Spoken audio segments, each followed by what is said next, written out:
Hey, Warrior Parents, it's Mr. Mead. This is actually take two. I recorded a video this morning. If you watched it, apologize. You've got some updates. Things changed throughout the day. First and foremost, report cards. They were able to get the problem corrected. Report cards in the process of being printed. I've got to stuff the envelopes when I get my labels mailed home to you. That should be the first part of next week, so be looking for those. Overall, grades were actually pretty good. You know, I had a couple of kids who were really close to passing, but didn't quite make it because of missing assignments or stuff. Times they didn't follow directions, but those were exceptions. The vast majority of the kids did quite well, and I'm really pleased with the progress that we're making. This week, we did wrap up our poetry unit, and so that is done. I've sent home the kids' poetry journals, and I'd encourage you to invite them to share with you what they were learning about. There were about 9 or 10 poems that we read, various styles, various themes, and the kids really seem to enjoy it. And so if you ask them, say, well, which poem did you really like? I'm sure that they'll be able to pick out at least one or two that they would like to read to you, as well as possibly some of their own poetry. Poetry is a difficult thing for kids to write. It's easier to read poetry than write it.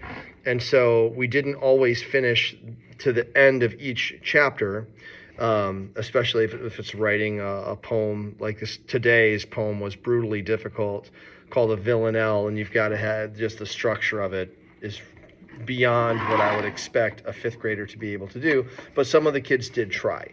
And so they may be able to show you some original poetry of their own composition, which is great. We're moving on to Don Quixote. Don Quixote is a Spanish guy from about 500 years ago. A little more than that, actually, like it's been a while. Prior to the Renaissance, end of the Middle Ages, he wanted to be a knight. And everything that he does turns out into a disaster for the most part. So my students really enjoyed that story last year. The kids are looking forward. We'll be starting that on Monday, which is also Veterans Day. We have a Veterans Day assembly. And we are wrapping up our tour of the 50 states and moving on to economics. So the second quarter, we will be learning about economics, supply and demand, producers, consumers, capital goods, all those things. And so it should be a lot of fun for the kids learning about how money works, how to earn money and how to spend it and how to make things and how to sell them. All very applicable for this day and age as we're raising up our next generation of entrepreneurs. Penny War starts Monday. And so the kids can bring in pennies, obviously. Pennies count for points. Paper money counts for points. So you bring in a $1 bill, that's 100 points. $10 bill, 1,000 points. $100 bill, by all means, bring those. That's 10,000 points. So the money goes towards our Mackinac Island field trip.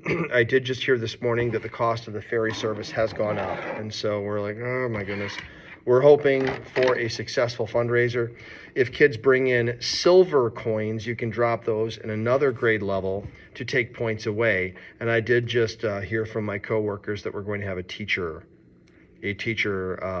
container for teachers to dump coins in. And so if the kids want to sabotage us, they can try. But we're going to be collecting pop cans off the side of the road to get enough coins to get our jar filled. What else? We had Penny War starting, Veterans Day. Book fair is coming up 1 week from Monday.